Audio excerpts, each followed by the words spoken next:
بسم اللہ الرحمن الرحیم الحمد للہ رب العالمین والعاقبۃ للمتقین والصلاة والسلام علی سید الانبیاء والمرسلین وعلی آلہ وصحبہ واتباعہ اجمعین۔ پچھلی مرتبہ جو ہے ہم نے سراج اورنگ آبادی کے بارے میں قدر مفصل گفتگو کی تھی اور ان کی شاید ایک غزل تفصیل سے پڑھی تھی۔ تاہم سراج کی جو سب سے مشہور غزل ہے، جو ان کی وجہ شہرت ہے، جو اردو غزل کی پوری روایت کی آبرو ہے، اس غزل پہ گفتگو کا موقع وقت کی تنگی کی وجہ سے نہ مل سکا۔ تو آج انشاءاللہ ہم وہ غزل پڑھیں گے جس کے بارے میں نے عرض کیا تھا کہ اردو کی غزل کی روایت میں اگر 5 سب سے بڑی غزلوں کو منتخب کرنا پڑے تو سراج کی یہ غزل یقیناً ان 5 میں شامل ہوگی۔ تو بعض حضرات کا خیال ہے کہ 2 بھی کرنی پڑیں تو 2 میں سے بھی ایک یہ ہوگی، اور کچھ کا یقین یہ ہے کہ 1 کرنی پڑے تو 1 یہی ہوگی۔ تو یہ ایسی غزل ہے۔ تو اس غزل میں یوں سمجھنا چاہیے کہ عشق جو ہماری شعری روایت کا اسم اعظم ہے، یعنی ہر شعری روایت اپنی کچھ تخیلی، احساساتی اور احوالی اقدار رکھتی ہے۔ تو عشق کو حال کی حیثیت سے بھی، تصور و تخیل کی جہت سے بھی اور احساس کے پہلو سے بھی ہماری شعری روایت میں ام الاقدار کی حیثیت حاصل ہے۔ یعنی شعر کے تمام تھیمز تصور عشق سے خالی حالت میں نہیں بنتے۔ شعر جن جن احساسات، معارف، احوال، معانی کا مجموعہ ہوتا ہے، ہمارے یہاں عشق ان تمام معارف و معانی اور احساسات و احوال کی قدر و قیمت متعین کرتا ہے۔ یعنی گویا عشق ہی ہے جو ہماری شعری روایت کا سبسٹنس آف کانشسنس ہے، عشق ہی ہے جو ہماری شعری روایت کا جوہر وجود ہے، اور عشق ہی وہ تھیم ہے، وہ میٹا تھیم ہے جس سے بننے والے دائرے میں ہماری شاعری کے تمام بنیادی معانی اور احوال سمائے ہوئے ہیں۔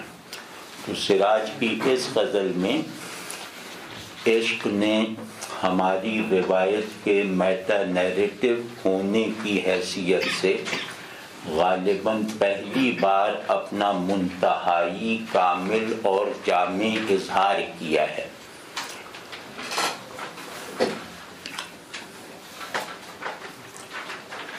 اچھا، یہ غزل تو یہی عشق جو ہے جس کو میں نے کہا کہ ہمارا میٹا نیریٹو ہے، ہماری ام الاقدار ہے، ہمارے راس المعانی ہے، ہمارا جو ہے وہ جوہر احوال ہے۔ تو اس عشق کی کار فرمائی ہمارے بڑے شاعروں میں مختلف صورتوں میں، مختلف پیرایوں میں نظر آتی ہے۔ یہ میں اس لیے ذکر کر رہا ہوں تاکہ اس غزل کا اختصاص اور امتیاز اور اس کی بناوٹ، اس کی معنوی حیت، اس کی احوالی خصوصیت سامنے آ سکے۔ مثال طور پہ عشق رومی کے ہاں جو ہے وہ سمجھ لیں کہ وہ مرکز شعور اور مرکز وجود دونوں ہے، یعنی حقیقت کی تمام عرفانی بلندیاں عشق میں حال بن جاتی ہیں، اور حق کے تمام وجودی پرسپیکٹیوز جو ہیں وہ عشق کے اندر ایک احساس، ایک جوہر اور ایک وجودی امر کے طور پر مجتمع اور کامل حالت میں سما جاتے ہیں۔ تو رومی نے عشق کو شعور اور حق کے تعلق میں بھی واحد پل بنا کے دکھایا، اور وجود اور حق کے تعلق میں بھی اس کو واحد فعال وسیلہ بنا کر دکھایا۔ یعنی رومی نے عشق کا وہ دائرہ بنایا کہ خود وجود اس دائرے میں سمایا ہوا ہے اور پورا نفس شعور اسی دائرے کے ایک گوشے میں مخفی ہے۔ تو رومی سے زیادہ عشق میں بلندی، گہرائی اور پھیلاؤ پیدا کرنے کا عمل ہماری فارسی اردو شعری روایت میں کہیں بھی نہیں ہوا، اور رومی نے گویا عشق ہی کو مدارج وجود کی اصل اور احوال شعور کی اساس بنا کر عملاً دکھا دیا۔ تو رومی کے یہاں گویا عشق خود حقیقت ہے، عشق حقیقت کی سیلف مینیفیسٹیشن ہے، عشق حقیقت کی بالواسطہ سیلف ریئلائزیشن ہے۔ تو بہت بڑے بڑے معنی ہیں بہرحال رومی کے ہاں۔ تو اسی طرح مثال طور پہ عشق رومی کے یہاں امر حقیقی ہے۔ عشق اقبال کے ہاں ایک نظریہ ہے جس سے وہ اپنی نظریاتی ضرورتیں پوری کرتے ہیں۔ عشق حافظ کے یہاں ایک ذخیرہ احوال ہے۔ عشق میر کے یہاں ایک مجموعہ احساسات ہے۔ تو اس غزل میں عشق ایک طغیان حال کے طور پر نظر آئے گا، جس سے حق کے حضور کے تمام متصورہ مراحل میرے اندر محسوسات جیسا رنگ پیدا کرتے چلے جاتے ہیں، اور یہاں عشق اپنی پیورٹی کے فلو سے بہتا ہوا اس طرح ظہور پاتا ہے کہ اس کے روٹین کے مظاہر، اس کے معمول کے مظاہر اس کی طغیانی کی رفتار کا ساتھ نہ دے سکنے کی وجہ سے اس طغیانی میں بننے والے عارضی بلبلوں اور عارضی جھاگ کی طرح بنتے اور مٹتے چلے جا رہے ہیں۔ یہ جو عشق کا فلو ہے، یہ پوری اردو شاعری میں سراج کی اس غزل کے سوا کہیں اور نظر نہیں آتا۔ اس سے بہت سے شاعر سراج سے بڑے ہیں، لیکن عشق کے احوالی فلو، ایسا بہاؤ جس نے انفس اور آفاق کو دو بلبلوں کی طرح اپنے اوپر اٹھا رکھا ہے، ایسا بہاؤ، ایسی عارفانہ اٹھان اس غزل کے سوا کسی کے یہاں کبھی بھی نہیں ظاہر ہوئی، یعنی تاحال۔ تو اس غزل کی یہ بہت بڑی اہمیت ہے۔ اس سے پہلے اس کی تمہید کے طور پر یوں سمجھیں، اس کے نقیب کے طور پہ جب بادشاہ آتا ہے تو اس سے پہلے اس کے نقیب آتے ہیں نا، جو اس کو ریسیو کرنے کی مناسب حال فضا بناتے ہیں، کیونکہ بادشاہ ایک دم ظاہر ہو جائے تو اس کو نہ اس کا ادب ملحوظ رہے گا، اور نہ مطلب یہ کہ اس کے حضور میں رہنے کے احوال پیدا کرنے کے لیے جو ایک تدریج درکار ہے وہ پیدا نہیں ہو پاتی۔ تو میں ویسے ہی ایک وہ، تاکہ سراج کی کچھ اور چیزیں ضائع نہ چلی جائیں اس نشست میں، تو ایک غزل ہے جس کو ہم، جو غزل ہم نے پڑھنی ہے اس کے مقدمے کے طور پر دیکھ لیتے ہیں۔ اس سے انشاءاللہ وہ پرسپیکٹیو بن جائے گا جو پرسپیکٹیو اس غزل کو دیکھنے اور پڑھنے کے لیے پہلے سے قائم ہونا ضروری اور مفید ہے۔ فرماتے ہیں، آج ہر گل میں بہار اور ہی ہے، اب زبان کی صفائی آپ دیکھ رہے ہیں اس زمانے میں کتنے پہلے کی زبان. آج ہر گل میں بہار اور ہی ہے، عندلیبوں کی پکار اور ہی ہے. اتنے سادہ الفاظ میں اور اتنی روانی کے ساتھ اتنا بڑا مضمون باندھ دینا، یہ بڑی خلاقی اور قدرت کلام کی بات ہے. یہ سہل ممتنع ہے کہ گل یہاں کیا ہے؟ گل مظہر حسن ہے، گل محبوب کا استعارہ ہے نا، اور عندلیب عاشق کی علامت ہے. تو گل کو مفرد باندھا ہے، عندلیب کو جمع کے صیغے میں باندھا ہے، یعنی محبوب کی بناوٹ وحدت سے تشکیل پاتی ہے. محبوب کے لیے واحد ہونا ضروری ہے. عاشقوں کی پیدائش کثرت کے اصول پر ہوتی ہے، یعنی وہ محبوب نہیں جو واحد نہ ہو، اور وہ بھی محبوب نہیں جس کے عاشق کثیر نہ ہوں.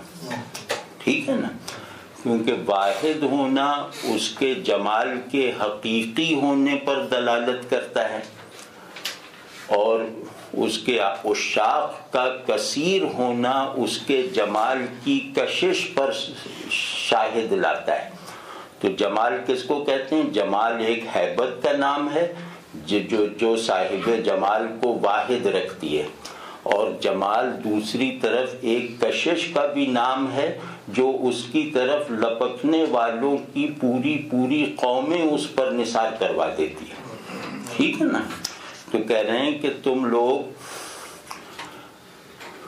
تم نے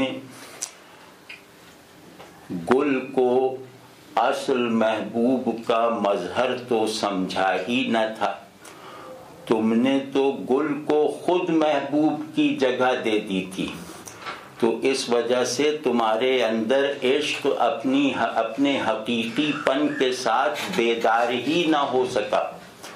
یعنی محبوب کو پہچاننے میں غلطی ہو جائے تو عشق کے جذبے کی پیدائش کا عمل بھی سست پڑ جاتا ہے، بلکہ پروفین رہ جاتا ہے.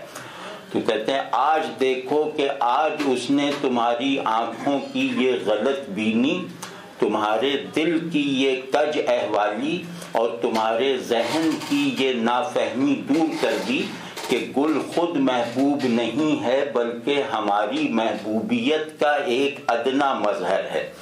تو آج اس کی بہار جلوہ گل سے ظاہر ہو رہی ہے پہلی مرتبہ.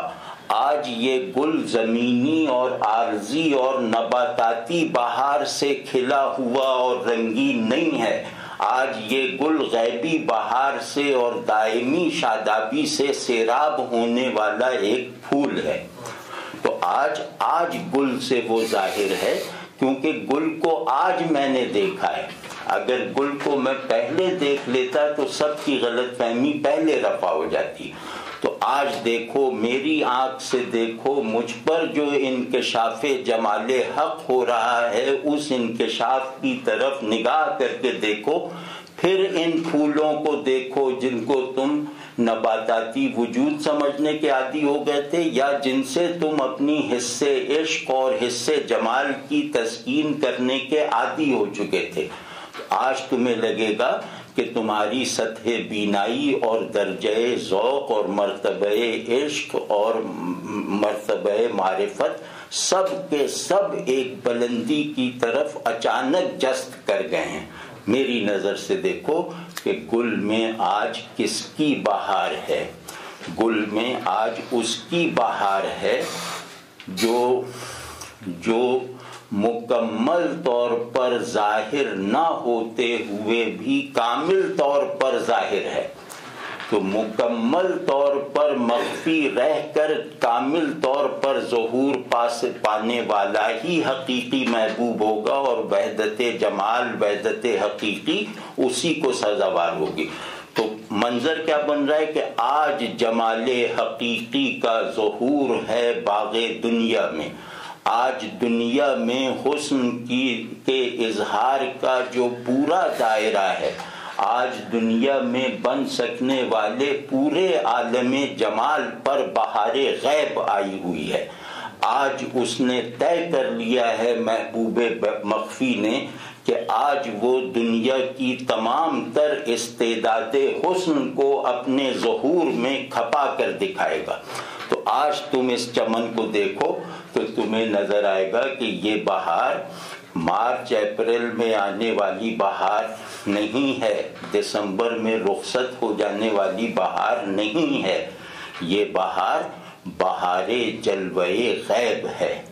یہ موج سرچشمہ غیب سے اٹھ کر اس گل کو سیراب کر رہی ہے۔ تو آج ہر گل میں اس محبوب کے جلوے کی بہار ہے۔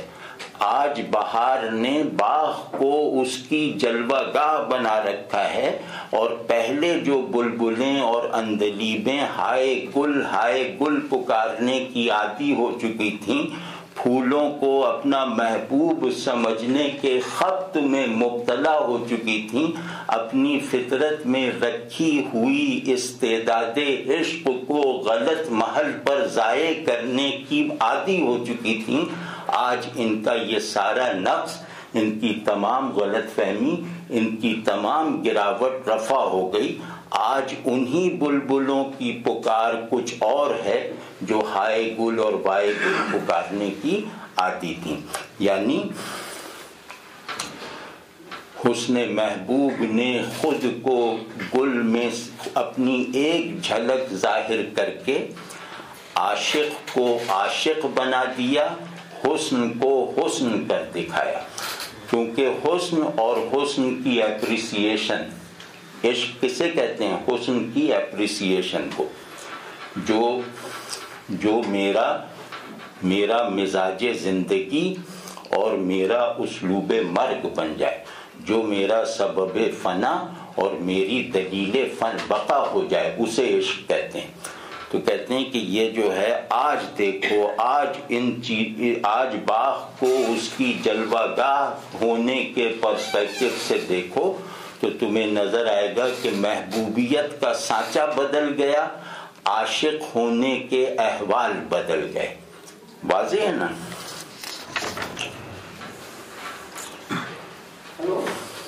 اور کیا منظر کشی ہے یہ ذرا دیکھیے گا۔ ہے کسی گلشن حیرت کی خبر، ہے کسی گلشن حیرت کی خبر، چشم نرگس کا خمار اور ہی ہے۔ سبحان اللہ، سبحان اللہ۔ یہ مسلسل چل رہا ہے نا تھی، یعنی پہلے غزلیں عموماً غزلیں مسلسل ہوا کرتی تھیں اکثریت میں۔ تو آج ہر گل میں بہار اور ہی ہے، اس کے تسلسل میں ہے کسی گلشن حیرت کی خبر۔ گلشن حیرت شاید ہی کہیں آپ کو اتنی مضبوطی کے ساتھ ملے جو سراج نے باندھا ہے، اور ملے گا بھی کم۔ ہے کسی گلشن حیرت کی خبر، چشم نرگس کا خمار اور ہی ہے۔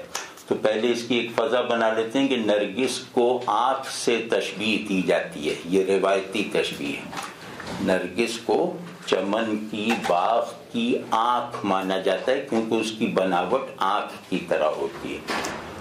تو کہیں یہ چشم محبوب ہے اور کہیں یہ چشم عاشق ہے، یعنی دونوں کردار نرگس سے ادا کروائے جاتے ہیں، لیکن بہرحال مشترک بات یہ ہے کہ نرگس آنکھ ہے۔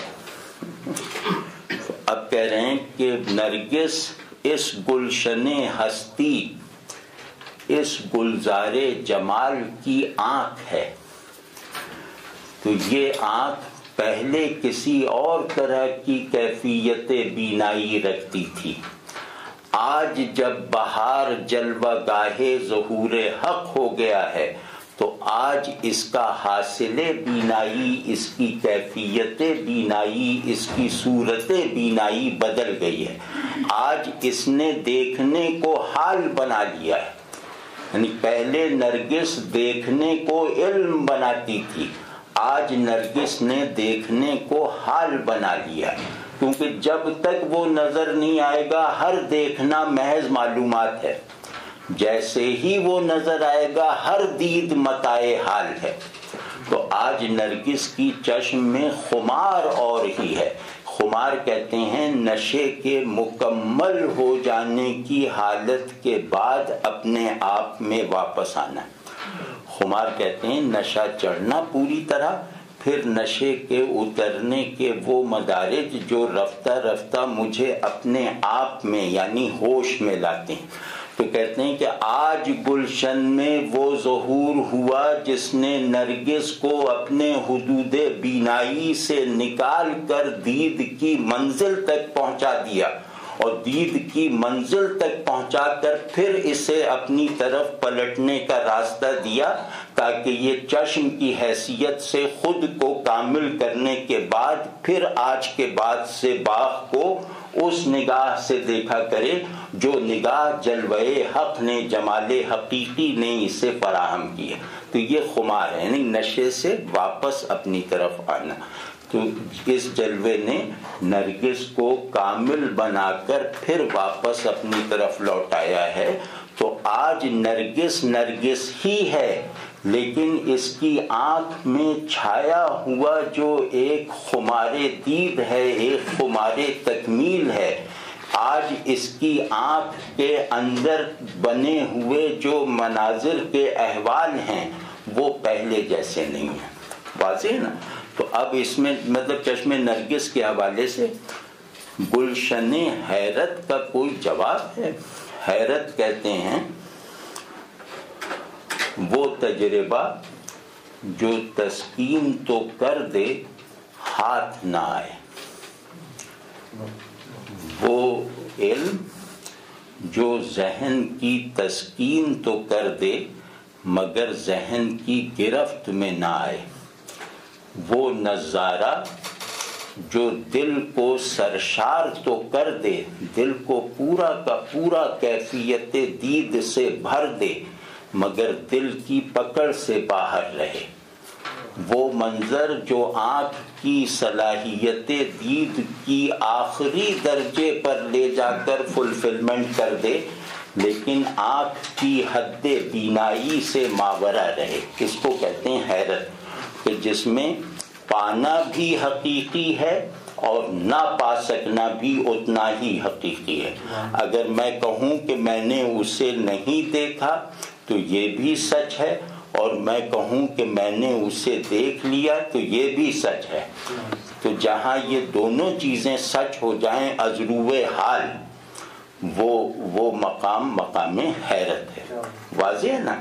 حیرت کہتے ہیں اپنے سبب تکمیل کو ایکسپیرینس کرنا مگر اس کے مکمل فہم، اس کے مکمل تجربے سے عاجز رہ جانا۔ تو حیرت تکمیل شعور اور تکمیل وجود کا مشترک حال ہے، اور حیرت حق کے حضور و غیاب میں رہنے کا ادب پورا کر لینے کی علامت ہے۔ حق کے حضور میں ایسا رہا کہ اس کے غیاب کو اوجھل نہ ہونے دیا، اس کے غیاب کو ایسا مانا کہ اس کے حضور کی ناقدری نہ کی، یہ آدمی صاحب حیرت ہے۔ تو کہہ رہے ہیں کہ آج اس کے جلوے نے اس گلشن کو گلشن حیرت بنا دیا، یعنی جہاں وہ نظر بھی آ رہا ہے اور جہاں وہ چھپا ہوا بھی ہے۔ یار اس سے بڑھ کے کوئی علامت، کوئی مظہر ہو سکتی ہے جو یہ بھی دکھا دے کہ وہ ظاہر ہے اور جو یہ بھی بتا دے کہ وہ غائب ہے؟ حقیقی مظہر وہ ہوتا ہے جو ظاہر ہونے والے کے حضور اور غیاب دونوں پر یکساں پختگی کے ساتھ دلالت کرے۔ تو گلشن حیرت وہ گلشن ہے جہاں جمال حق کا ظہور بھی پوری طرح سے مراد ہے کہ ہماری تسکین دید کے لیے ظاہر ہے، اور جہاں وہ صاحب جمال اپنے غیاب ذاتی کے ساتھ بھی اچھی طرح انڈیکیٹڈ ہے۔ تو یہ گلشن حیرت ہے کہ تم دیکھ لو حیرت کے اس گلشن کی ہے کسی حیرت گلشن حیرت کی خبر کہ اچھا میں نے ابھی اگر یہ کہا ہو تو اس کو مطلب جیسے مٹا دیا جائے. اب یہ گلشن عام گلشن نہیں ہے. گلشن حیرت کا مطلب یہ ہے کہ وہ گلشن غیب جہاں وہ ظاہر بھی ہے اور مخفی بھی ہے، وہ گلشن غیب اس باغ میں منعکس ہو گیا. تو نرگس نے گویا اس گلشن حیرت کا منظر دیکھ لیا ہے جہاں غیب اور شہود یکجان ہو گئے تھے. تو آج نرگس کی آنکھ کی کیفیت کچھ اور ہی ہے. ٹھیک ہے نا؟ تو اور اس کا ایک فلسفیانہ مطلب بھی ہے، فلسفیانہ یا عارفانہ مطلب، اور وہ بالکل اس میں تکلف سے نہیں نکالا جا رہا. علم اپنے حصول میں یقینی نہیں ہے، اپنے فقدان میں یقینی ہے. جو حاصل ہے وہ حصول شعور کے لیے اتنا یقینی نہیں ہے یا نہیں ہونا چاہیے، اس کے مقابلے میں جو اسے حاصل نہیں ہے. تو شعور کی تمام قوت تیقن لا حاصلی کے مواد پہ صرف ہوتی ہے، حاصل کی تحسین میں نہیں. واضح ہے نہیں؟ تو یہ گلشن حیرت اس سے اور واضح ہو جائے گا. تو کہتے ہیں کہ اس کے ظاہر ہونے نے علم کی کیفیت کو بدل دیا، علم کو دے آنکھ کی غلامی سے نجات دلا کر غیاب کی فضاؤں میں پرورش پانا سکھا دیا. کیا کہنے. اور یہ شعر اور ایک شعر اور پڑھ لیتے ہیں کہ سر منصور ہے انگور نہیں، سر منصور ہے انگور نہیں، شجر دار کا بار اور ہی ہے. سولی پیڑ کی طرح ہوتی نا، پیڑ کے تنے ہی سے بنتی ہے. تو کہہ رہے ہیں کہ سولی کو ایک شجر سمجھو اور اس شجر کو ایک باردار پیڑ تصور کرو جس پہ پھل آیا ہوا ہے. تو اس سولی کا پھل عام پھلوں کی طرح نہیں، اس پیڑ کا پھل عام پیڑوں کی طرح نہیں ہے، یعنی انگور سیب وغیرہ نہیں ہے. اس پیڑ کا پھل منصور ہے، منصور کا سر ہے. ٹھیک ہے نا؟ اور اس مضمون کو میر نے آخر پہ لے جا کے باندھ دیا. لیکن لگتا یہ ہے کہ میر نے یہیں سے لیا ہوگا. کہ موسم آیا تو نخل دار پہ میر، موسم آیا تو نخل دار پہ میر، سر منصور ہی کا بار آیا. کہ جب موسم قربانی آیا، جب فصل فنا آئی، تب نخل دار پھل دیتا ہے. نخل دار موسم بقا میں خشک رہتا ہے، موسم فنا میں سبز ہوتا ہے. تو جب موسم آ گیا تو پھر نخل دار پر سر منصور کا پھل آ گیا، سر منصور پھل کی طرح نخل دار سے لٹکا. تو وہ خیر میر کا شعر بہت بڑا ہے، لیکن مضمون یہی ہے کہ تم سولی پر لٹکے ہوئے حلاج کے سر کو کچھ اور نہ سمجھو، یہ نخل دار کا پھل ہے، یہ فنا کی آخری منزل ہے، یہ فنا کے آخری حال کا مجسم ہو جانا ہے.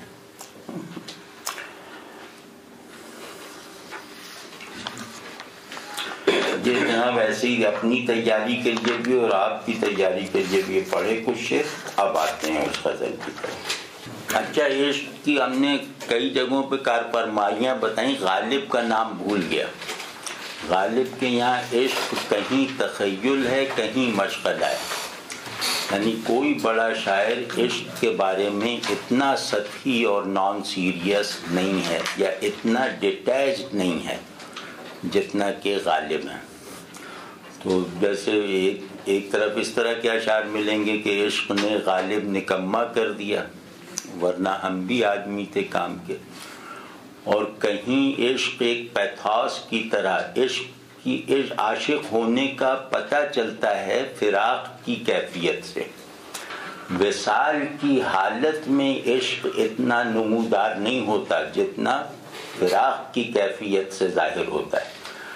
تو فراق کے مضمون سے پتہ چلتا ہے کہ اس شاعر کا تصور عشق کیا ہوگا.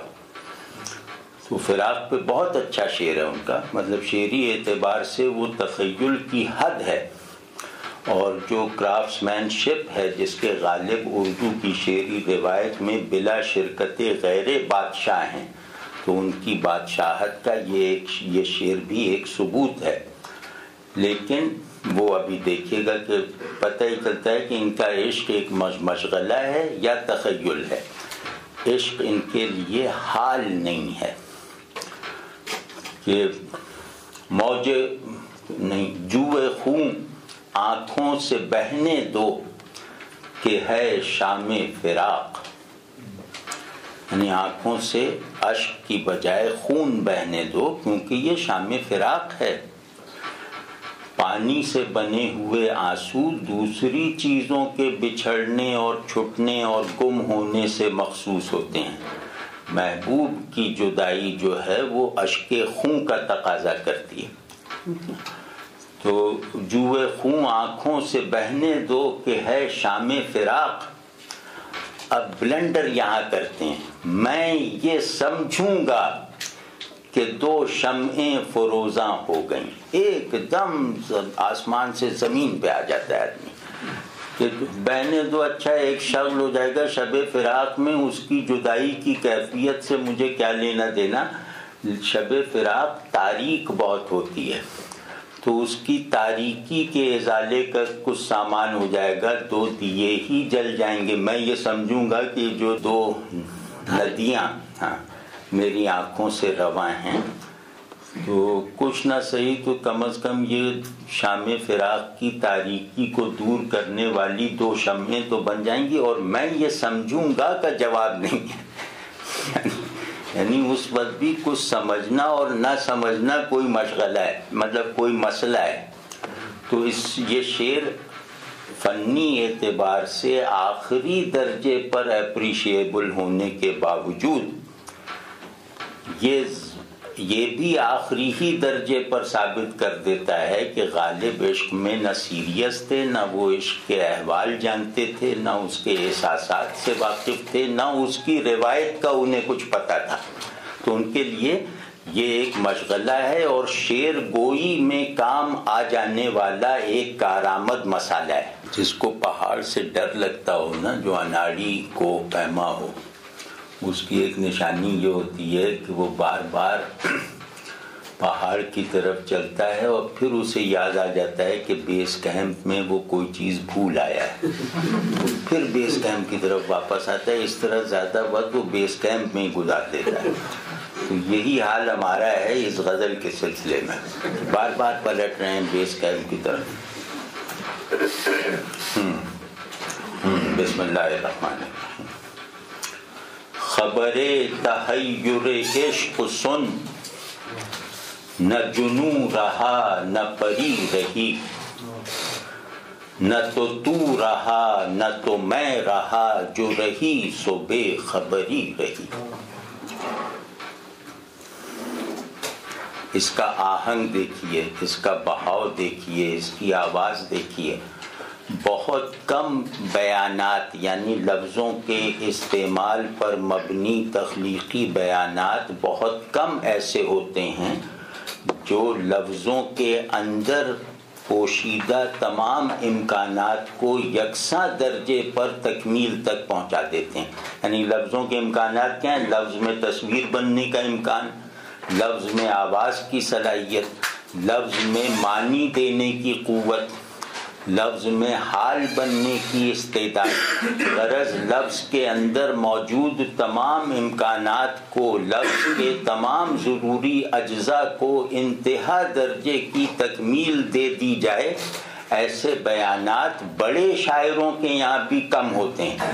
اس غزل میں آپ کو لفظ لفظ سے یہ نظر آئے گا کہ اس میں جو بھی لفظ استعمال ہوا ہے ترکیبی حیت میں یا مفرد صورت میں، وہ گویا اپنے تمام امکانات کو مکمل کر لینے کی حالت میں استعمال کر کے دکھایا گیا ہے۔ یہ مطلب شاعر کی کرامت ہوتی ہے۔ تو فرما رہے ہیں کہ خبریں، اچھا اس میں ایک ذرا سا پیچیدہ پن ہے، خبر تحیر عشق سن، وہ پیچیدہ پن ابھی تجربے سے ظاہر ہو جاتا ہے۔ یہاں سن کا کیا مطلب ہے، کوئی صاحب بتائیں گے؟ خبر تحیر عشق سن، سن کر، ہاں سن کر، یعنی خبر تحیر سن کر، اور میرا خیال ہے محسوس کرنا ہے۔ سن یہاں امر ہے یا خبر ہے، مطلب اس میں اختلاف ہے۔ یہاں سن کا صیغہ امر کے طور پر ہے یعنی سنو، یا خبر کے طور پر ہے یعنی سن کر۔ اس میں بہرحال دو طرح کی رائے موجود ہیں۔ کوئی کہتا ہے یہ امر ہے یعنی خبر تحیر عشق سنو، اور کوئی کہتا ہے نہیں یہ امر نہیں ہے، خبر ہے، یہاں کر محذوف ہے۔ تو یہی زیادہ بہتر تعبیر ہے اس کی کہ خبر تحیر عشق سن یعنی خبر تحیر عشق سن کر، یا خبر تحیر عشق سننے کے بعد نہ جنوں رہا نہ پری رہی۔ تو اس میں پہلے اس کی تعمیر کرنے والے ضروری اور اہم الفاظ کی شرح کر لیتے ہیں تاکہ پھر یہ کلیت کے ساتھ اس کو محسوس کرنا اور سمجھنا انشاءاللہ آسان ہو جائے گا۔ تحیر، خبر تحیر عشق یعنی عشق کے تحیر کا ماجرا، عشق کے تحیر کا حال۔ تحیر کسے کہتے ہیں؟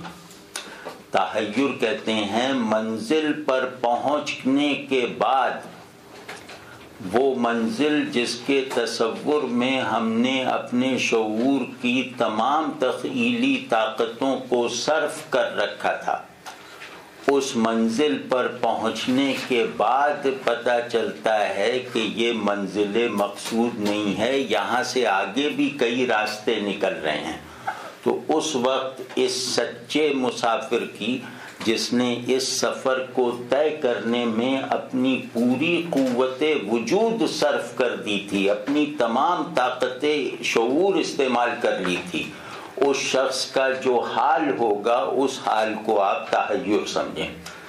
یعنی سب کچھ سمجھ میں آ رہا ہے، کچھ بھی سمجھ میں نہیں آ رہا، سب کچھ دکھائی دے رہا ہے، کچھ بھی دکھائی نہیں دے رہا، سب کچھ محسوس ہو رہا ہے، کچھ بھی محسوس نہیں ہو رہا۔ واضح ہے نا؟ اور اسی وجہ سے کہتے ہیں کہ انسان کے جو سب سے کامل احوال اور تصورات ہوتے ہیں وہ اپنی بنت اور بناوٹ میں پیراڈاکسیکل ہوتے ہیں۔ پیراڈاکسیکل سمجھتے ہیں نا، مطلب بظاہر ایک دوسرے سے متضاد عناصر رکھنے والا مجموعہ ہوتے ہیں، کیونکہ کسی ایک عنصر میں تکمیل ہو ہی نہیں سکتی جب تک کہ وہ کل کے ساتھ اپنی اس نسبت کو اسٹیبلش نہ کر لے جس نسبت کی روشنی میں، جس نسبت کی قوت کے ساتھ اس عنصر سے متضاد نسبت رکھنے والے عناصر اور اجزاء بھی سامنے آ جائیں۔ خیر اب یہ تو فلسفہ مسئلہ ہے۔ تو یہ کہہ رہے ہیں کہ عشق کی انتہا پر پہنچنے کا حال سن کر، خبر تحیر عشق کا کیا مطلب ہے؟ عشق کے منتہا پر پہنچنے کے حال کی خبر سن کر، یعنی ابھی خود نہیں پہنچے ہیں، صرف اس کی درست خبر سنی ہے، صرف اس کی لائق اعتماد خبر سنی ہے، کسی عاشق کامل سے اس حال کا بیان سنا ہے، وہ ماجرا سماعت کیا ہے، ماجرائے تکمیل عشق۔ تو صرف اس خبر سے محض اس سماعت سے کسی دید اور کسی ڈائریکٹ حضور کے حاصل کیے بغیر یہ عالم طاری ہوا اس خبر کے سننے والوں پر، یا اس خبر کی گونج سے یہ حالت طاری ہو گئی ساری کائنات ہستی اور تمام عالم شعور پر کہ نہ جنوں رہا نہ پری رہی۔ آپ سمجھیں نا، یہ اس درجے پر پہنچا کر اس کو تصویر کر کے دیکھیں کہ عشق کی تکمیل کا سن کر، اس کو ایکسپیرینس کیے بغیر، عشق کی تکمیل کی لائق یقین خبر سن کر، عشق کے دو پولز جن کے ہم عادی تھے وہ دونوں پولز گر گئے، وہ دونوں کیریکٹرز غائب ہو گئے۔ یعنی جنوں عاشق کا حال ہے، پری حسن کا وصف ہے۔ تو حسن اور عشق کے معروف مسلمات اور اقدار ڈھہ گئے جب ہم نے عشق حقیقی کی تکمیل کے حال کی محض خبر سنی۔ واضح نا، یعنی اللہ کے غیب میں رہتے ہوئے اس کے غیب کو پوری طرح اپنا مدار عشق بنا کر اس کے حضور دائمی میں رہنے والوں کے حالات کی ایک خبر سن کر یہ عالم طاری ہوا کہ یہ دنیائے مجاز نے جو حسن اور عشق کو مجازی کیفیات اور مجازی نظاروں اور مجازی صورتوں اور مجازی حقیقتوں تک محدود کر رکھا تھا، یہ سب کارخانہ فنا ہو گیا۔ واضح ہے نا؟ تو نہ تو رہا نہ تو میں رہا، جو رہی سو بے خبری رہی۔ سبحان اللہ، سبحان اللہ۔ تو اس کے بعد تو محبوب کی پوزیشن پہ بیٹھا ہوا تھا، تو نے مسند محبوبیت خالی کر دی۔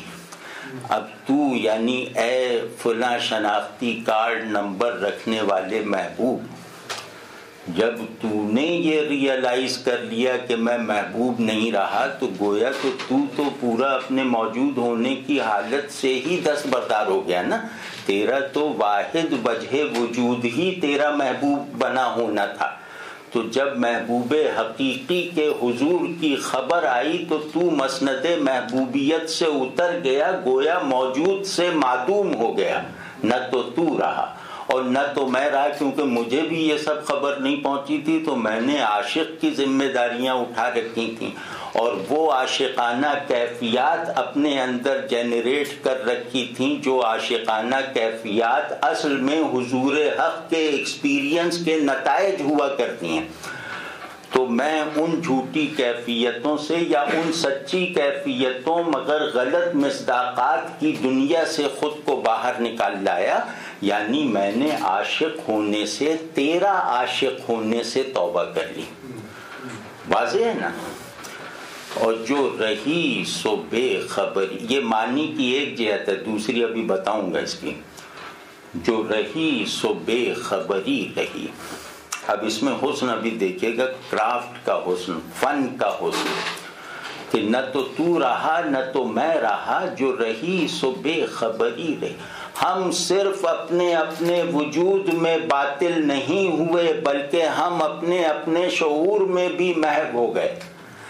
ہم صرف تو اور میں کی حیثیت سے غائب نہیں ہوئے، بلکہ ہم خبردار ہونے کی جہت سے بھی بے خبر ہو گئے، ہم عالم ہونے کے وہم سے بھی آزاد ہو گئے۔ یعنی اس فضا کی خبر سن لینے کے بعد اس دنیائے وجود کا بھی پورا ماحول فنا ہو گیا، اور اس جہان شعور کی بھی تمام حالتیں گویا مٹ گئیں، محو ہو گئیں۔ جو رہی سو بے خبری رہی۔ ٹھیک ہے، جب اسے جانا تو چیزوں کو جاننا باطل ہو گیا، جب اس کا ہونا دیکھا تو اپنا ہونا باطل ہو گیا، جب اس کی محبوبیت کا ادراک ہوا تو تمام محبوب غائب ہو گئے، جب اس کے عاشقوں کے احوال سنے تو اپنے عشق پہ شرم آنے لگی۔ ٹھیک ہے، یہ اس کا پہلا اور عمومی مطلب۔ اس میں حسن دیکھیے کہ خبر سن کے بے خبری طاری ہوئی، یہ کیسا تضاد ہے کہ خبر سن کے بے خبری طاری ہو گئی، اور اس تضاد کو نبھایا ہے لفظ تحیر کے استعمال سے۔ تحیر کا لغوی مطلب ہے جہاں خبرداری اور بے خبری یکجا ہو جائے، یعنی خبرداری بھی ٹھیک ہو اور بے خبری بھی درست ہو۔ یہ خبر اور بے خبری یکجا کس سچویشن میں ہوتی ہیں؟ جہاں کوئی چیز محسوس ہو رہی ہو لیکن معقول نہ ہو۔ ہاں، جہاں کوئی چیز محسوس ہو رہی ہو، عقل کی گرفت میں نہیں آ رہی، یا جہاں شعور اس بات کا خوش دلی سے اعتراف کر لے کہ آبجیکٹ یعنی میرا موضوع مجھ سے بہت بڑا ہے، تو وہاں کا حال بے خبری، وہ تحیر ہے۔ تحیر یہ ہے، تو تحیر کے لوازم ہیں خبر کا ہونا اور ساتھ ہی ساتھ بے خبری کا ہونا۔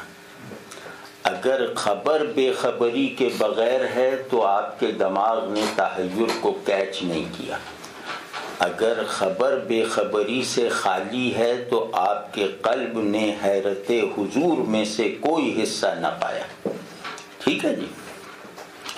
تو اب یہ دوسری سطح معنی میں کھولنے کی کوشش کر رہا ہوں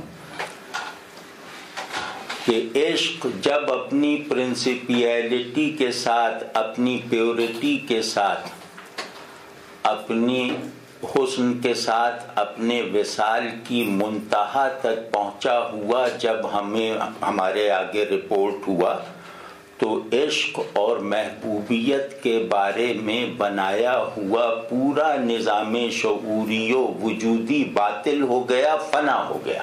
یعنی ہم اب تک جس کو عشق جانتے تھے اور جس کو عشق کی طرح بھگت رہے تھے، یہ سارا پرسپیکٹو جو ہے اصل عشق کے بارے میں واجب الیقین اطلاع سن کر ہی درست ہو گیا، یعنی فنا ہو گیا۔ تو ہم نے عشق کے تصور سے اپنے آپ کو آزاد کر لیا، ہم نے محبوبیت کے دھوکے سے اپنے آپ کو رہا کروا لیا۔ واضح ہے نا؟ اس شعر کا اصل مضمون ایک جملے میں عرض کروں تو وہ ہے مجاز اور حقیقت کا تعلق۔ یعنی حقیقت اور مجاز سمجھتے ہیں نا؟ مجاز کہتے ہیں حقیقت غائب کی ویلڈ فارم کو، حقیقت غائب کی جائز مینیفیسٹیشن کو مجاز کہتے ہیں۔ تو جب وہ حقیقت اپنے اصل ماحول کے ساتھ رپورٹ ہو جائے تو پھر اسے اپنے کسی ویلڈ مظہر کی بھی ضرورت نہیں رہتی، کیونکہ کوئی بھی مظہر حقیقت کو اس کی کلیت کے ساتھ یا اس کی کلیت سے نسبت رکھنے والی کیفیت کے ساتھ ظاہر نہیں کر سکتا۔ واضح ہے نہیں بات؟ تو یہ کہہ رہے ہیں کہ جیسے ہی حقیقت کی خبر آئی ویسے ہی مجاز کا کارخانہ فنا ہو گیا۔ شہ بے خودی نے عطا کیا مجھے وہ لباس برہنگی۔ ہاں یا میرے خیال میں وہ زیادہ وہ ہیں، بہرحال اس میں بھی ابھی لکھا ہوا ہے، تو آپ کہیں یا وہ کہیں ایک بات۔ شہ بے خودی نے عطا کیا مجھے وہ لباس برہنگی، نہ خرد کی بخیہ گری رہی نہ جنوں کی پردہ دری رہی۔ سبحان اللہ سبحان اللہ سبحان اللہ سبحان اللہ۔ اس وقت پان میرے لیے اتنا ہی ضروری ہے جیسے کسی مشکل لفظ کے لیے لغت ضروری ہوتی۔ شہ بے خودی یہاں عشق حقیقی کو کہا ہے۔ واضح نہیں بات کہ عشق جو عاشق کو اس کے تعینات وجودی و شعوری سے نکال دیتا ہے، یعنی عاشق اپنی وجودی کنڈیشن سے بھی بلند ہو جائے اور اپنے شعوری حدود سے بھی ماورائی پکڑ لے تو اس کو کہتے ہیں بے خودی، اور اس کو کہتے ہیں عشق کی انتہائی تاثیر۔ اس کو کہتے ہیں جنوں. واضح ہے نا؟ اب یہ اصطلاحی باتیں، ہم اصطلاحات کو کھول رہے ہیں.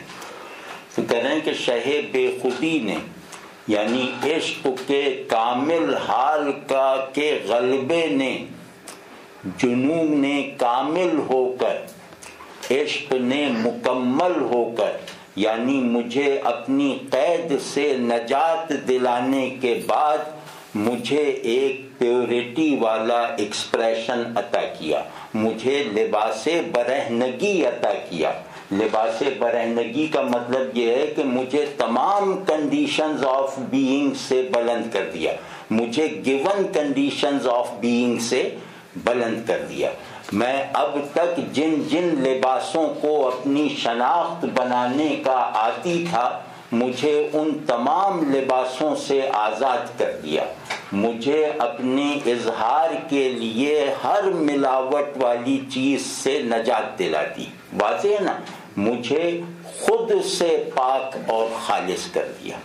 شہ بے خودی نے مجھے بھی بے خودی کا وہ جذبہ عطا کیا جس میں میری آئی ایم نیس کی جتنی بھی بنیادیں تھیں وہ سب ڈھہ گئیں. جن جن کنڈیشنز نے میرے جذبہ عشق کو، میری حقیقت ہستی کو میری انا کے پنجرے میں لا کر محبوس کر رکھا تھا، ان کا دم گھونٹ رکھا تھا، شہ بے خودی یعنی عشق حقیقی نے آ کر مجھے ان سے نجات دلا دی. مجھے اپنی انا، اپنی خودی کے پنجرے کا دروازہ کھول کر لازمانی لامکانی وسعتوں میں پرواز کرنے کے لائق بنا دیا. مجھے مجھ سے آزاد کروا دیا. تو برہنگی پیورٹی کو کہتے ہیں. اس کو سمجھ لیں. برہنگی جیسے حق کا ایک وصف ہے تنزیہ، کہ وہ سمجھ میں آنے سے بھی ماورا ہے. تو وہ تنزیہ الوہیت کے لیے ہے. اسی طرح کے معنوی کردار ادا کرنے والا وصف انسان کے لیے برہنگی ہے. واضح ہے نا؟ تو یہ جو لباس برہنگی ہے، یہ جو کلوک آف نان آئی ایم نیس ہے، یہ خرقہ بے خیشی جو ہے جو مجھے شاہ بے خودی نے پہنایا ہے، یہ وہ ہے کہ نہ اس میں عقل سوئی دھاگا لے کر اسے سیتی ہے، نہ عقل اس میں چاک پڑ جائے تو اس کی رفوگری کرتی ہے، اور نہ جنوں کے ہاتھ میں وہ طاقت ہے کہ وہ اسے چاک کر سکے. شہ بے خودی نے مجھے وہ لباس وجود عطا فرمایا ہے کہ جس میں وہ چاک ہی نہیں پڑ سکتا، جس کے رفو کروانے کے لیے مجھے عقل کی محتاجی ہے، اور اس میں جنوں کے چنگل میں وہ قوت نہیں ہے کہ وہ اس پر چاک ڈال سکے، اسے چاک کر سکے، اسے پھاڑ سکے. تو مجھے گویا علم اور عشق کے اپنے تمام تعینات اور تحدیدات اور تصورات سے ماورا کر دیا. چلی سمت غیب سے ایک ہوا کہ چمن سرور کا جل گیا. چلی سمت غیب سے ایک ہوا کہ چمن سرور کا جل گیا، مگر ایک شاخ نہال غم جسے دل کہیں سو ہری رہی. اچھا، اس کو دوسری طرح بھی ہے، جیسے اس کتاب میں جو میرے پاس ہے یہ اور طرح لکھا ہوا ہے. یہ میں ابھی حافظے سے پڑھ رہا تھا کہ کبھی سمت غیب سے کیا ہوا، کیا چلی سمت غیب سے کیا ہوا کہ کیا ہوا کہ چمن ظہور کا جل گیا، مگر ایک شاخ نہال غم جسے دل کہو سو ہری رہی. یہ کچھ تبدیلیاں ہیں. تو اس میں معنی پر اثر انداز ہونے والا فرق جو ہے نا وہ ایک لفظ میں ہے، وہ سرور اور ظہور ہے. کہ اگر آپ سرور کہیں گے تو معنی دوسرے ہوں گے، اور ظہور کو صحیح مانیں گے تو معنی کی نوعیت بدل جائے گی. تو ہم دونوں طرح دیکھ لیتے ہیں کہ چلی سمت غیب سے ایک ہوا، ایک اور کیا میں کوئی بات نہیں، ایک میں تعظیم زیادہ ہے، کیا میں حیرت زیادہ ہے، ٹھیک ہے نا، دونوں مطلب اس سے معنی میں کوئی فرق نہیں پیدا ہو کہ چلی سمت غیب سے ایک ہوا کے چمن سرور کا جل گیا، کہ غیب سے یعنی جہاں لوح تقدیر لکھی گئی ہے اس مقام سے ایک ہوا چلی اور اس نے سرور کا چمن اجاڑ دیا، جلا دیا، یعنی وہاں سے ایک آتشی ہوا اتری اور اس میں ایسی آتشینی تھی کہ اس سے سرور کا پورا چمن جل کر راکھ ہو گیا۔ ابھی ہم پہلے مصرے میں اختلاف متن کو دیکھ رہے ہیں، تو یہ سادہ سا ہے کہ ہم نے خوشیوں کا ایک باغ لگا رکھا تھا، ہم نے خوشحالی کے بہت سے اسٹرکچرز بنا رکھے تھے، ہم نے دل کو راضی کر دینے والا ایک نظام صورت بنانے میں کامیابی حاصل کر لی تھی۔ سرور کسے کہتے ہیں؟ کہ آنکھ دل کی سرمستی کا ذریعہ بن جائے۔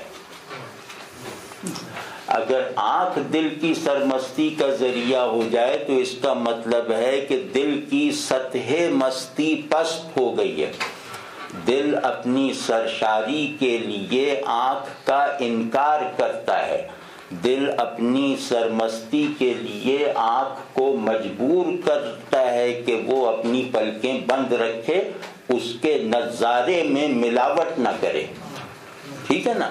تو سرور وہ سرور کا چمن ہے کہ دل جب آنکھ کے تابع ہو کر دنیاوی چیزوں سے تسکین پانے لگا اور راحت حاصل کرنے لگا تو پھر سزا کے طور پر وہاں سے ایک ہوا اتاری گئی جس نے یہ مفروضہ چمن سرور جو سب سے بڑا حجاب بن گیا تھا اصلی بہار کو دیکھنے کے لیے، اس کو جلا کر راکھ کر دیا۔ تو ایک تو یہ ہوا۔ دوسرا سرور کا ایک اور مطلب ہے، سرور کا مطلب ہے ایسا نشہ جو خود سے بھی اور اپنے محبوب سے بھی غافل کر دے، جو خود سے اور اپنے مقصود سے غافل کر دے، وہ خوشگوار کیفیت سرور ہے۔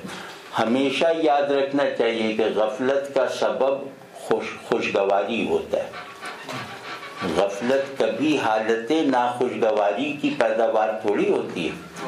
غفلت کا مطلب کہ دل کہیں اور لگ گیا، دل کہیں اور ٹک گیا، جو تسکین وہاں سے ملنی چاہیے تھی وہ یہاں سے حاصل کرنے لگا، ٹھیک ہے نا۔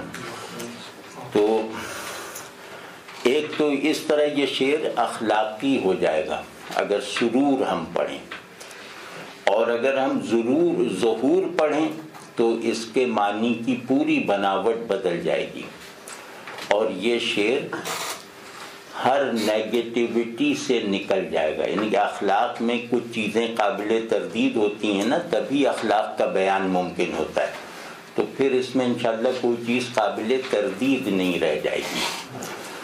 وہ ہے کہ چلی سمت غیب سے کیا ہوا کہ چمن ظہور کا جل گیا۔ اس میں ایک رعایت بھی بہتر ہے کہ غیب اور سرور میں رعایت نہیں ہے کوئی، لیکن غیب اور ظہور میں بالکل ڈائریکٹ نسبت اور تضاد کی نسبت اور رعایت ہے۔ تو چلی سمت غیب سے کیا ہوا، کیا میں ایک بے خبری بھی شامل ہے کہ ایسی ہوا تو ہم نے دیکھی نہیں تھی، بھلا ہم کہاں سے دیکھتے، یہ ہوا آئی ہی غیب سے ہے، ٹھیک ہے نا، تو کیا نب جاتا ہے اس سے۔ تو چلی سمت غیب سے کیا ہوا کہ چمن ظہور کا جل گیا۔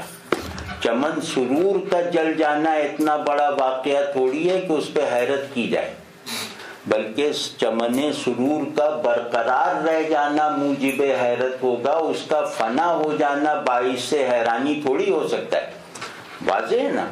تو یہاں حیرت بھی مضمون بندی کی فورس کے طور پر بروئے کار ہے اس مصرے میں، کہ ایسی انجانی اندیکھی ہوا سمت غیب سے آئی جو اس آفاق میں ہواؤں کے چلنے کے پورے نظام سے مختلف تھی، اور اس کائنات میں ہوائیں جس قوت اور رفتار سے چلنے کی عادی ہیں، یہ ہوا اس قوت اور رفتار کے تمام بیریئرز کو توڑ کر چلتی ہوئی آئی۔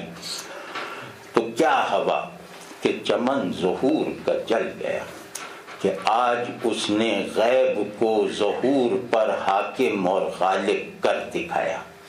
تم نے اس کے ظہور کو غفلت کا ذریعہ بنا لیا تھا، تو آج اس نے اپنے غیاب کو اپنے ہی اظہار پر حاوی، حاکم اور غالب کر دکھایا۔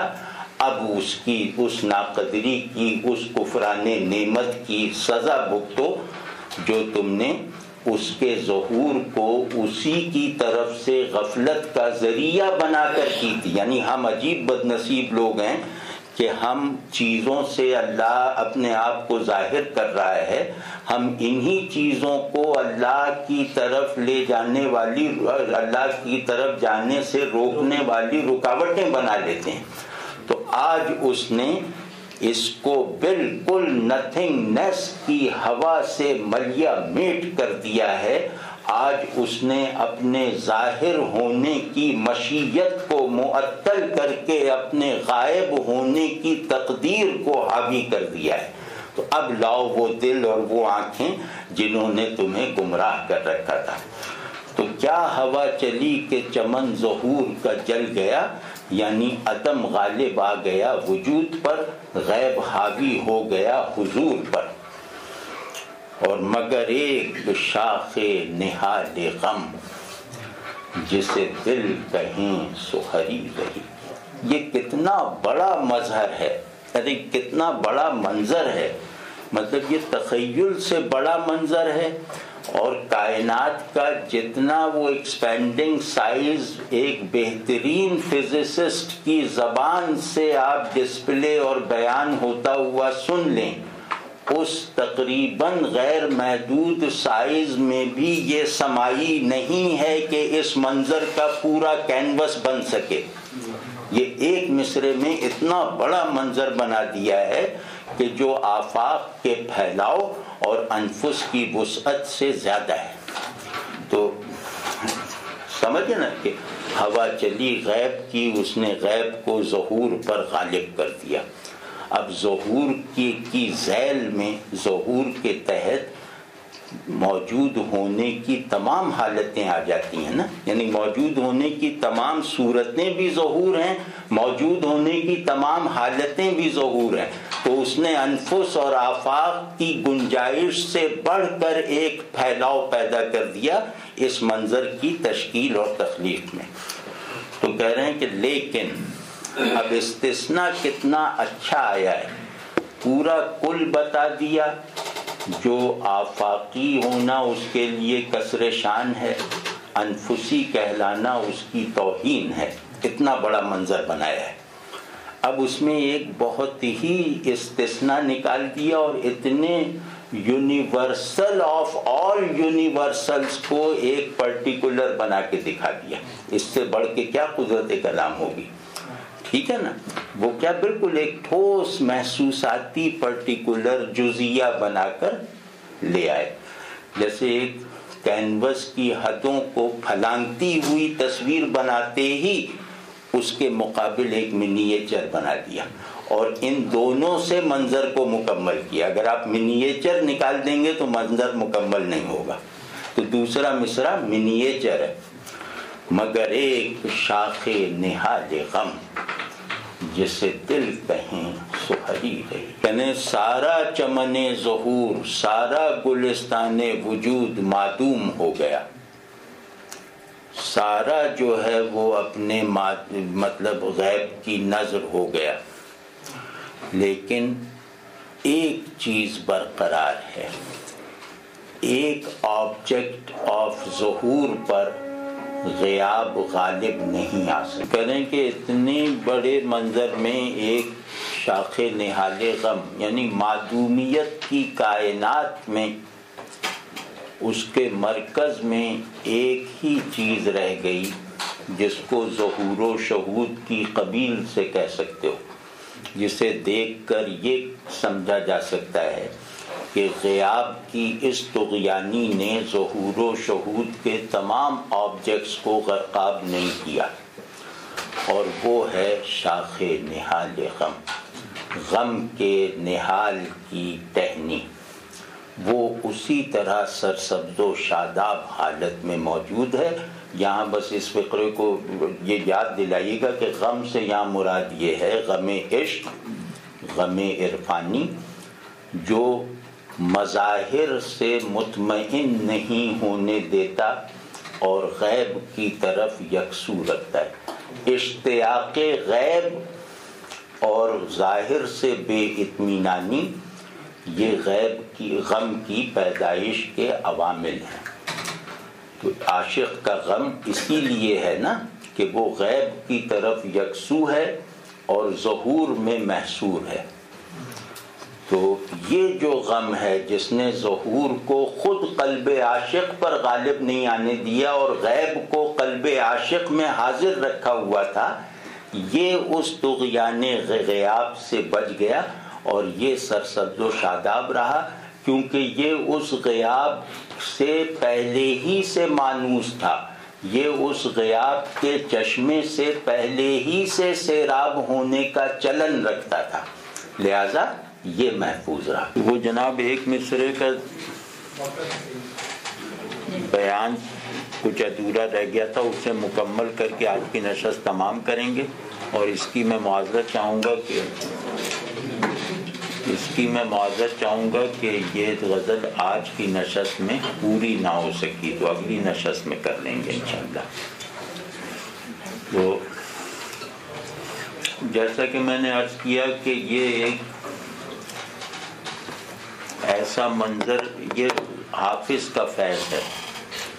خواجہ حافظ شیرازی نے اتنا بڑا منظر بنایا ہے ان سے پہلے، اور لگتا ہے کہ کیونکہ سراج کا فارسی شاعری کا ذوق بہت ہی ترقی یافتہ تھا، اور حافظ ظاہر ہے کہ کسی کے لیے نامعلوم نہیں تھے، تو ان کے اس شعر کی چھوٹ اس شعر میں نظر آتی ہے کہ گر باد فتنہ ہر دو جہاں را بہم زند، گر باد فتنہ ہر دو جہاں را بہم زند، ماؤ چراغ چشم و رہے انتظار دوست۔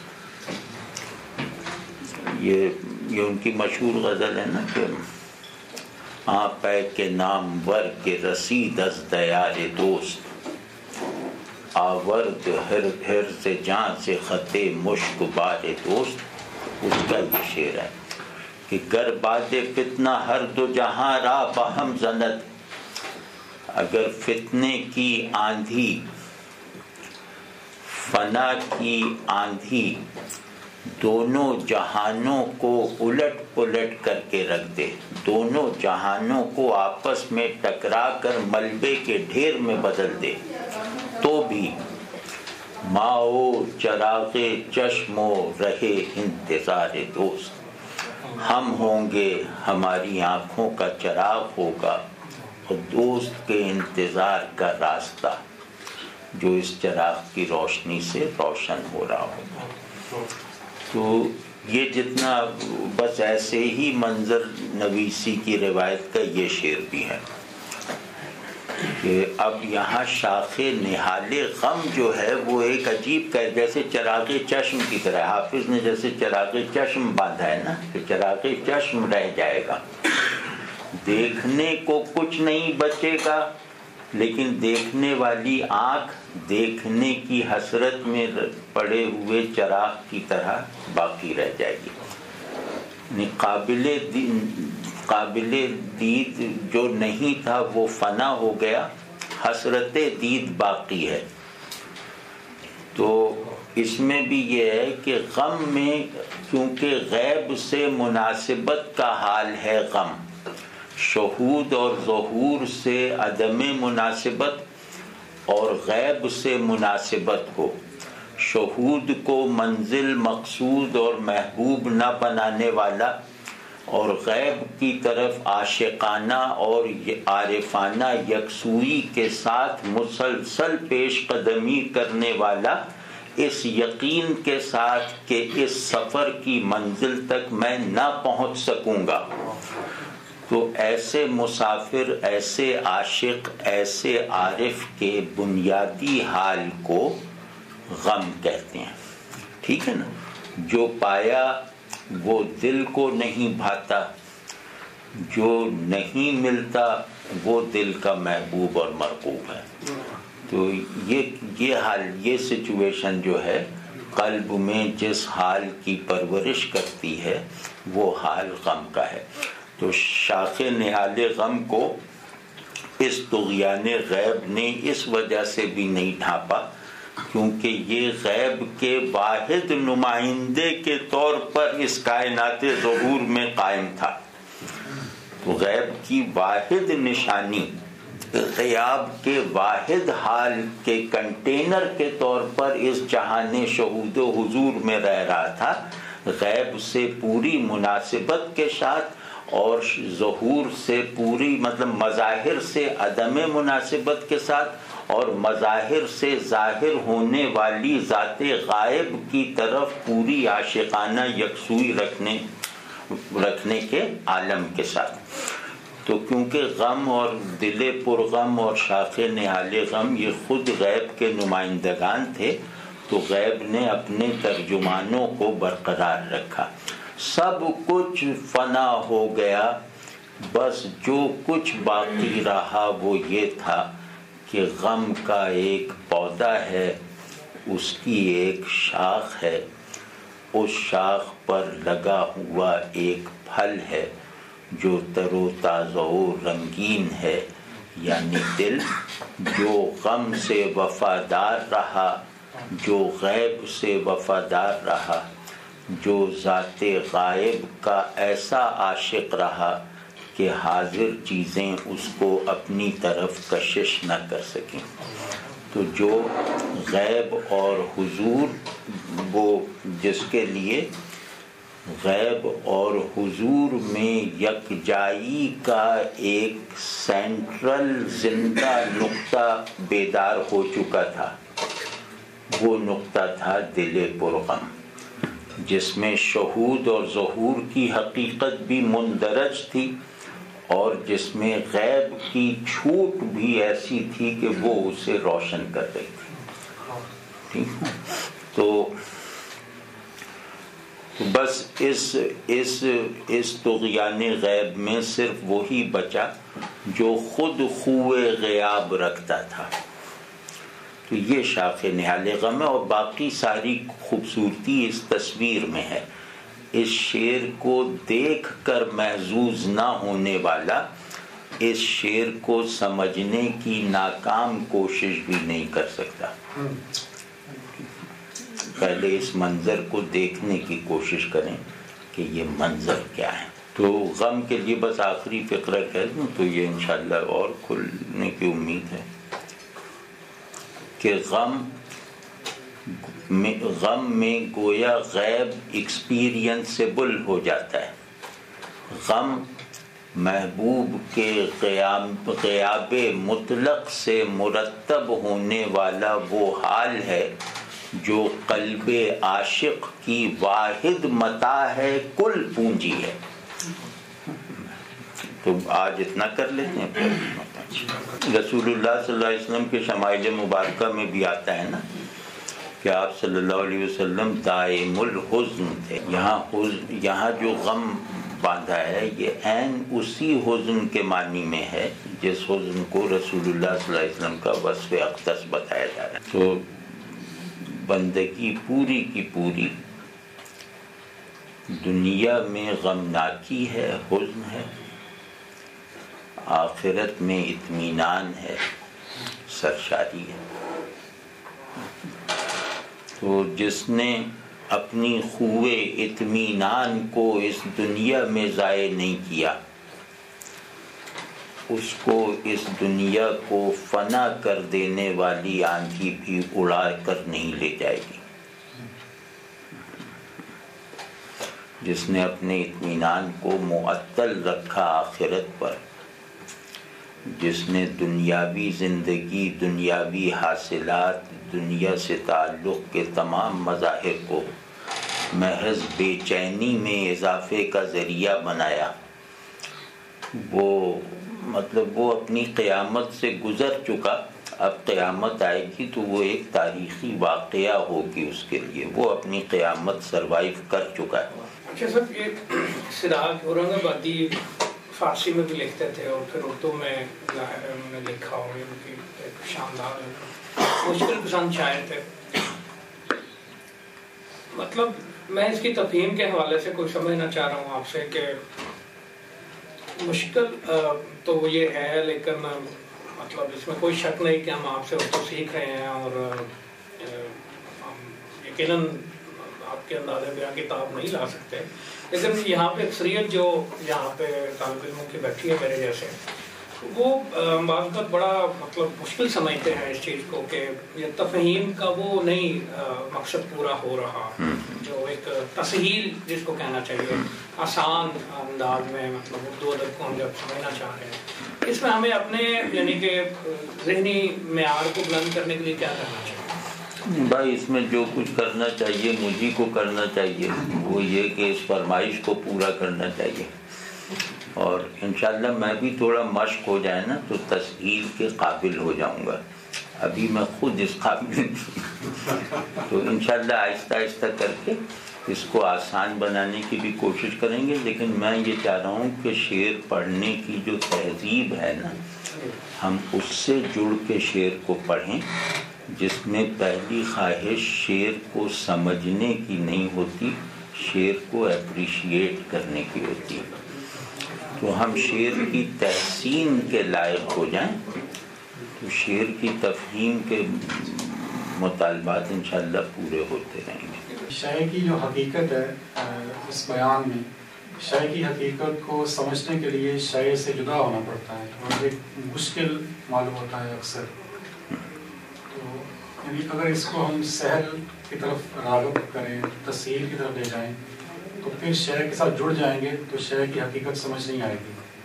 نہیں سر، اب اس کو کیا پھر یہ جو انہوں نے فرمایا میں اس کا خیال رکھنے کی کوشش کروں گا اگر میں اس قابل ہوا، گو کہ میں ان کی رائے سے متفق نہیں ہوں، لیکن یہ کہ کیونکہ بہرحال رائے الگ چیز ہے، رائے سے اختلاف ہے، ضرورت سے اتفاق ہے۔ اس پہ انشاءاللہ میں کسی وقت الگ سے بات کروں گا، ممکن ہے کہ اگلی نشست میں کروں، کہ شعر فہمی نثر فہمی کی طرح نہیں ہے۔ وہ لوگ کبھی شاعری نہیں پڑھ سکتے جو شعر کو مفہوم بنانا اولین مطالبہ بنا دیتے ہیں۔ اس پہ انشاءاللہ میں گفتگو کروں گا۔ شعر فہمی ہے صنعت فہمی، اس آرٹ کو سمجھیں، اور جس پیشن سے مضامین پیدا ہوتے ہیں اس پیشن کو اپنے اندر اور دوسرے کے اندر منتقل کرنے کی کوشش کریں۔ باقی رہا کہ شاعر کی مراد یہ ہے یا شاعر یہ کہتا ہے، یہ میرا خیال ہے شعر سے تعلق پیدا کرنے میں بہت بڑی رکاوٹ بھی بن جاتا ہے۔ نہ شعر کو شاعر سے دور لے جائیں، نہ شعر کی اپریسیشن کے لیے شاعر کہتا ہے کہ روٹین کو دماغ پہ مسلط کریں۔ تو انشاءاللہ اس کو میں کروں گا، لیکن یہ کہ اس بات کا میں خیال کرنے کی اب کوشش کروں گا۔ اب ایک بات ذہن میں آ گئی ہے نا، تو اب انشاءاللہ آئندہ سے ایسا کیا کریں گے کہ پہلی گفتگو تسہیلی کریں گے، یہ تو اس کی تسہیل ہو گئی، دوسری کریں گے غواصی کی، تیسری کریں گے پرواز کی۔